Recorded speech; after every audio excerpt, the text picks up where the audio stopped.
Shalom, salam sejahtera bagi kita semua. Kami mahasiswa angkatan 2022 dari Universitas Negeri Manado, Prodi Pendidikan IPS semester 2. Pada saat ini kami akan mempresentasikan materi pengorganisasian pendidikan IPS. Namun sebelum itu kami akan memperkenalkan diri. Hai, perkenalkan, nama saya Cisya Glinda Maswara dan teman saya. Hai, perkenalkan, nama saya Eunike Lempas.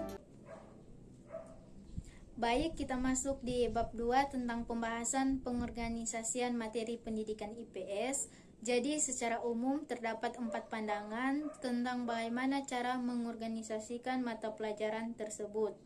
Yang pertama, ada separated subject curriculum. Yang kedua, correlated curriculum. Ketiga, broad-field curriculum. Dan keempat, integrated curriculum. Meskipun mungkin dalam literatur yang lebih dari itu, secara rinci pengorganisasian isi materi dalam mata pelajaran tersebut dapat diuraikan sebagai berikut. Yang pertama, separated subject curriculum. Pengorganisasian materi atau isi mata pelajaran secara separated curriculum berarti mata pelajaran disusun secara logis dan sistematis dari suatu disiplin ilmu tertentu. Penyajian struktur mata pelajaran di sekolah pada kurikulum ini adalah terpisah-pisah. Artinya, mata pelajaran disajikan secara tersendiri. Contoh dari pengorganisasian materi secara separated subject curriculum sebagaimana tercermin dalam mata kuliah yang pada umumnya kita pelajari di perguruan tinggi, misalnya mata kuliah ekonomi mikro, ekonomi makro, dan mata kuliah lainnya. Pada jenjang pendidikan menengah seperti mata pelajaran ekonomi, sosiologi, sejarah, geografi, dan sebagainya. Dalam praktik pembelajaran masing-masing, mata pelajaran tersebut disajikan oleh guru mata pelajaran mandiri. Secara sederhana, penyajian isi mapel seperti dapat digambarkan sebagai berikut. Yang pertama, sejarah, geografi, ekonomi, dan sosiologi. Kedua, kita masuk dalam correlated curriculum atau pengorganisasian materi. Dengan cara ini berarti disusun secara logis dan sistematis dari suatu disiplin ilmu tertentu. Penyajian struktur mata pelajaran di sekolah pada kurikulum ini adalah terpisah-pisah. Artinya, mata pelajaran disajikan secara sendiri-sendiri. Misalnya, ekonomi, sejarah, geografi, sosiologi, rumpun ilmu sosial, dan fisika, kimia, biologi merupakan rumpun ilmu sains. Dan dalam praktiknya masing-masing, mapel disajikan oleh guru masing-masing. Dengan adanya koordinasi dengan guru mapel lain, untuk kemungkinan diadakan korelasi kompetensi dasar dari masing-masing mata pelajaran. Dari adanya korelasi tersebut, dapat ditindaklanjuti dengan menentukan tema tertentu yang dapat dijadikan pengikut atau bahan yang sama.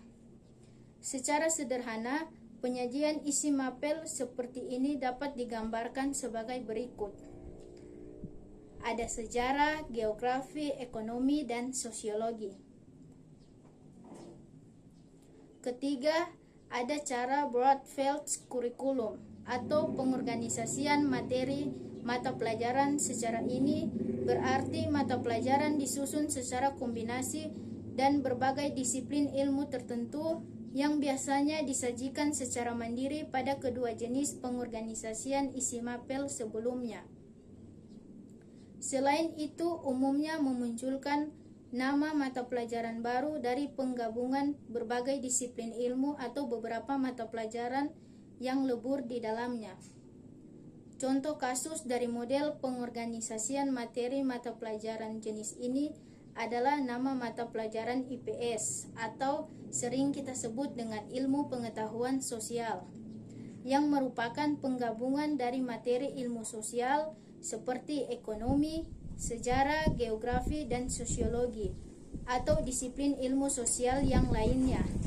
Contoh lain adalah mata pelajaran pendidikan agama Islam, pada satuan pendidikan dasar dan sekolah menengah pertama serta sekolah menengah atas berisi dari berbagai materi dari disiplin ilmu agama seperti Al-Quran, Hadits, SKI, Fikih, dan Akhlak yang terpilih, yang dimana disiplin ilmu ini dalam satuan pendidikan madrasah.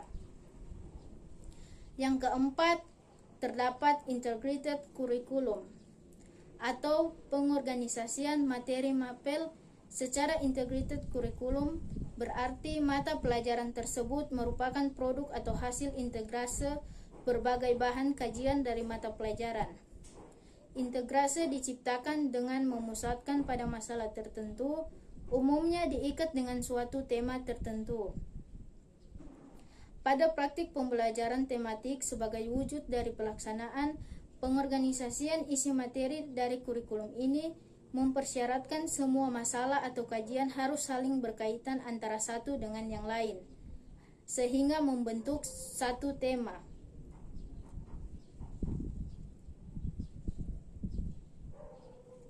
Materi mata pelajaran IPS disusun secara kombinasi dari berbagai disiplin ilmu sosial seperti ilmu ekonomi, ilmu sejarah, ilmu geografi, ilmu politik, dan ilmu sosiologi dan ilmu sosial lainnya. Dalam KTSP, ruang lingkup mata pelajaran IPS meliputi aspek-aspek sebagai berikut. Yang pertama, manusia, tempat, dan lingkungan disebut geografi. Yang kedua, waktu keberlanjutan dan perubahan disebut sejarah. Yang ketiga, sistem sosial dan budaya disebut sosiologi.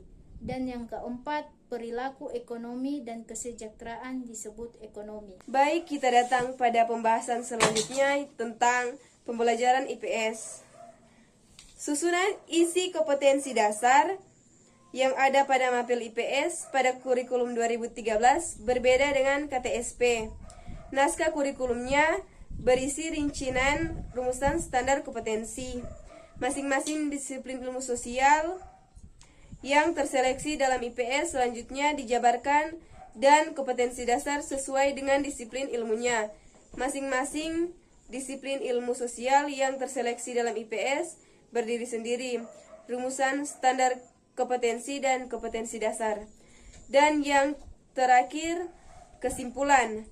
Secara umum terdapat 4 pandangan tentang bagaimana cara mengorganisasikan materi dalam suatu mata pelajaran, yaitu yang pertama, separated subject kurikulum, yaitu materi pelajaran disusun secara logis dan sistematis dari suatu disiplin ilmu tertentu.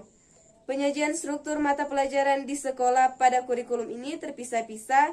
Dalam praktiknya disajikan guru mata pelajaran secara mandiri tanpa ada koordinasi dari guru mapel lain. Dan yang kedua, correlate kurikulum, yaitu pengorganisasian materi yang disusun secara logis dan sistematis dari suatu disiplin ilmu tertentu. Penyajian struktur mata pelajaran di sekolah pada kurikulum ini adalah terpisah-pisah. Dalam praktiknya disajikan guru mata pelajaran dengan koordinasi guru mapel lain. Dan yang ketiga, board files kurikulum, yaitu pengorganisasian materi mapel yang disusun secara kombinasi dari berbagai disiplin ilmu tertentu, biasanya disajikan secara mandiri pada kedua jenis pengorganisasian isi mapel sebelumnya. Selain itu, umumnya memunculkan nama mapel baru dari penggabungan berbagai disiplin ilmu atau beberapa mapel yang lebur di dalamnya. Dan yang keempat, integrated kurikulum, yaitu pengorganisasian materi mapel yang merupakan produk atau hasil integrasi berbagai bahan kajian dari mata pelajaran pada praktik pembelajaran tematik sebagai wujud dari pelaksanaan pengorganisasian isi materi dari kurikulum ini mempersyaratkan semua masalah atau kajian harus saling berkaitan antara satu dengan yang lain, membentuk satu tim. Baik, sekian hasil presentasi dari kelompok 1. Kalau ada salah mohon dimaafkan, kalau ada perasaan mohon diungkapkan. Terima Terima kasih. kasih. Bye-bye.